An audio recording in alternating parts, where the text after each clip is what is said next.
Good morning, everybody. I want to thank you. That's the most applause I have ever received. I want to thank you really very much.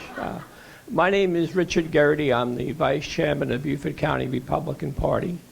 And our 7 clubs have worked together to try to invite all the primary candidates for president down here, and we've received great cooperation from your people. Thank you very much. And I have the honor of introducing her, and a Jersey girl. My Jersey girl right there. The governor was born in Newark, New Jersey, as was this fine young lady over here.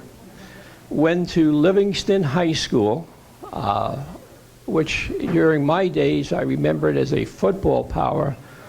This guy played baseball. And I understand he was very good at it, so, okay. Can you hear me better? All right, thank you. Okay, I'm not used to doing this. After Livingston High School, and I I have an independent witness. Would you agree with that? Yes, I'm a CPA. I picked him at random, I can assure you. He went on to college at Delaware to marry a Jersey girl. Why not meet her in New Jersey? Then he went to Seton Hall Law School. I'm a St. John's guy myself, but not law anyway. From there, he joined a number of successful law firms in the state of New Jersey, none of which were called something Cheatham and Lyon. Yeah, definitely not. Definitely not. Definitely not. Ran for governor in the appointed Democratic state. I know. I lived there for 30 years and have the scars to prove it. Found out that you people don't really want to know about me. You came to meet the guy who tells it like it is. So without further ado, the governor of New Jersey and maybe the next president of the United States. Thank you, Governor. Thank you. Thank you. All right. Well, I hope everybody's ordering breakfast here. This is going to be good. Good day for Skillets. Thank you for letting me come by. I appreciate it. Coming. Correction, because she's on her way down here, so the First Lady of New Jersey would want this noted. She is from Pennsylvania. She's in Pennsylvania, but now after 30 years in New Jersey and 6 years as the First Lady of New Jersey, she is an adopted Jersey girl, so we're taking control of her now, but she, you know, my mother-in-law and father-in-law had a home here on Hilton Head Island in Sea Pines. And so coming back down here after having visited a number of times, I'm thrilled to be talking to you.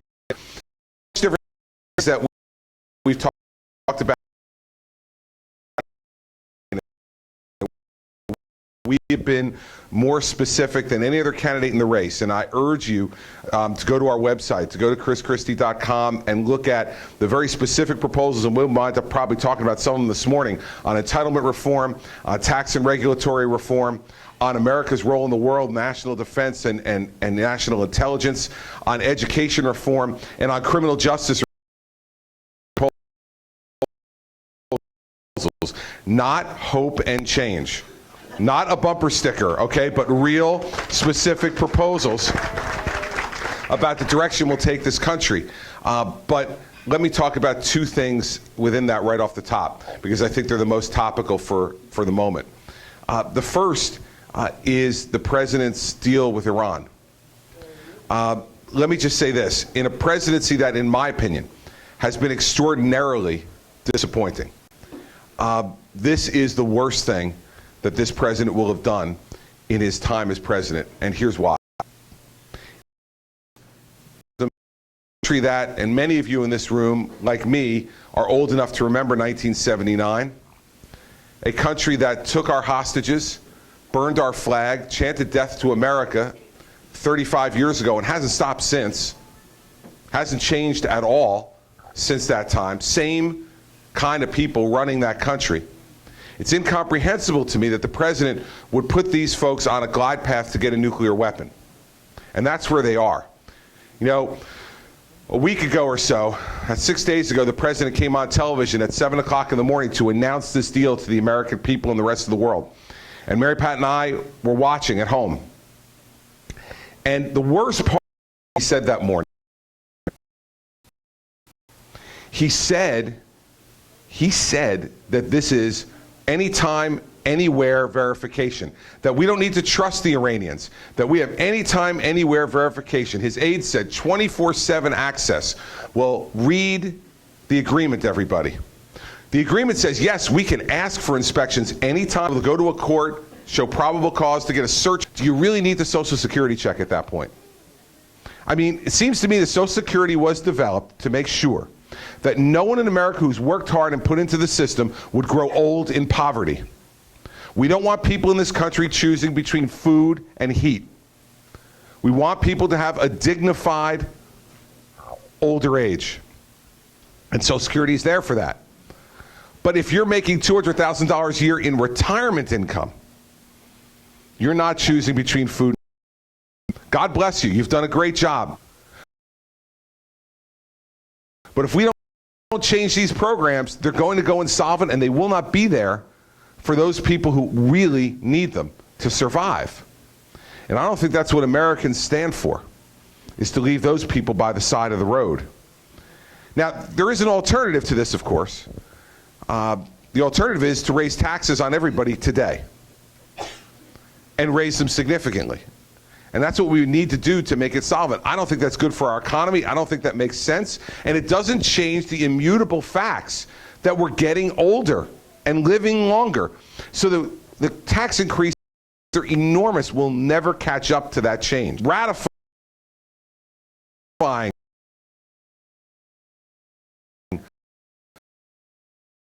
lying and stealing by the government.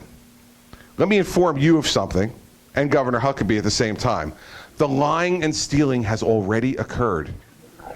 It's already happened, right? Remember in 2000, Al Gore said there was a lockbox where all the money for Social Security went in? Let me tell you, I've seen the lockbox. It's got a stack of IOUs in it. The government's using your payroll tax money now to spend on other things and giving you IOUs in return. The lying and the stealing has occurred. The horse is out of the barn. We need to fix this problem. And if we don't, it's going to bankrupt us. By 2030, which is only 15 years away, with what we collect in taxes now, almost all of it will go to Social Security, Medicare, Medicaid, and service on the debt. We can't live that way. We know that. We can't be a great world power that way, so we need to change it. And that's why we've talked about it. And the same with Medicare. Raise the eligibility age 2 years. And for those people who phase it in over 25, and for those people who, you know, have $200,000 in retirement income, that $5 million in assets, instead of subsidizing their Medicare premium 75%, which is what we do now, let's subsidize it 10%. So you still get I don't think this is unreasonable stuff. And believe me, if we don't do it, these programs will either go insolvent or we'll have huge, huge tax increases to have to pay for it, which will slow an already slow economy even more. You know, when I first decided I wanted to put this out there, there's some people on my staff who said, you cannot talk about entitlement reform. It is the third rail of American politics. Touch it and you die. Well, I decided, if we're going to do this, let's hug it. Let's not just touch it. Let's hug it. We got to talk about it. We need to be honest with each other. And by the way, I think most of you in this room already know this. You already know this is the truth. And you're just waiting for your leaders to finally catch up to you.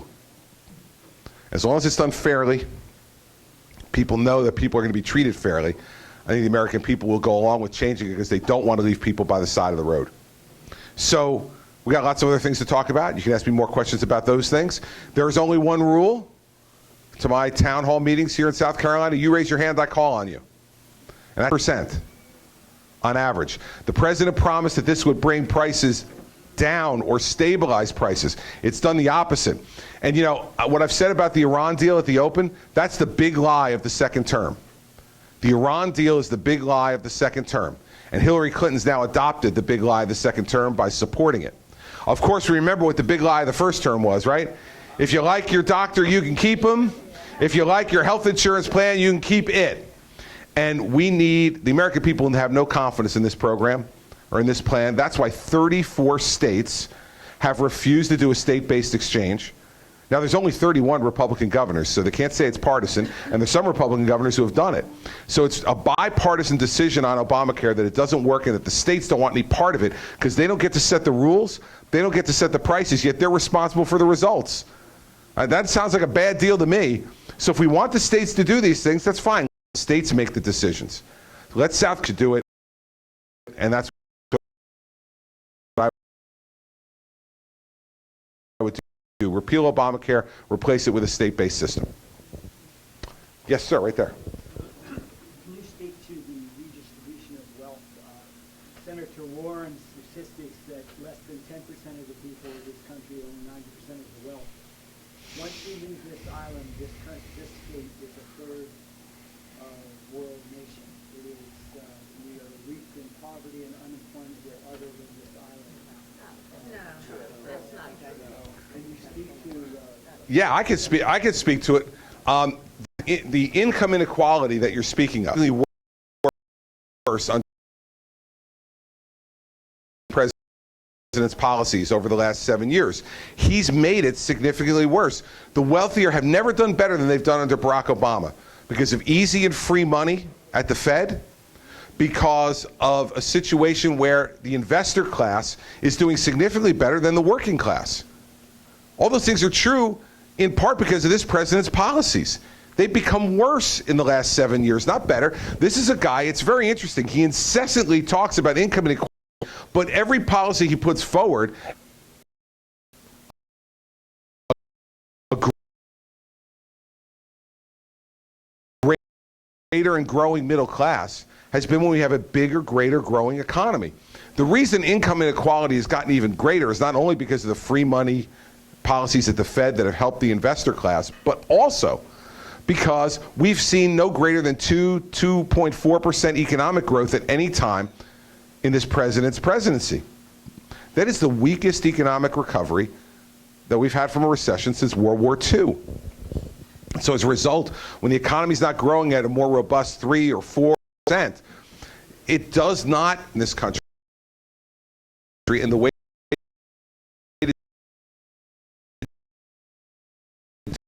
do that is to stop having the government pick the winners and losers. My fundamental difference with Barack Obama and Elizabeth Warren and Hillary Clinton is that they believe that the government is best positioned to fix this problem. Yet we have had big government, 81,000 new pages of regulation just in 2014 from the federal government trying to manipulate and control the American economy and every aspect of Americans' lives. And yet we don't see a change in that income inequality gap. The last thing I'd tell you is this as to South Carolina. If you think South Carolina looks like that now, you should have seen what it looked like 5 years ago before Governor Haley became governor. You've seen an enormous influx of new jobs in the state, a lower unemployment jobs from New Jersey. No. So, the fact is that governors can make a difference in a micro sense in their own particular state, but if the whole country's not growing, governors can only steal from each other. And so my point is, I don't believe the path that Senator Warren and this president have advocated over the last 7 years has fixed this income inequality problem. And I don't think 4 more years of Hillary Clinton-style politics, where she's worried more about the minimum wage than she's worried about growing this economy, makes any sense to any of us. And it certainly doesn't make any sense to me. Thank you very much. Thank you. Yes, sir, here. With the rise of the price of tuition for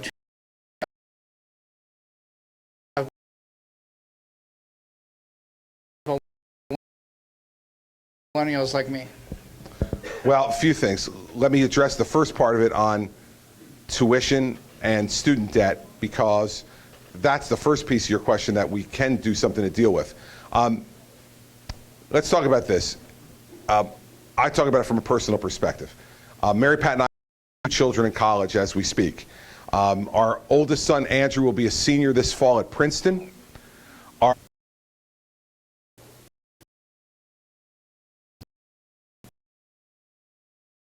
Now, I got a letter about 6-7 weeks ago from the president of the University of Notre Dame, Father Jenkins. Wonderful guy.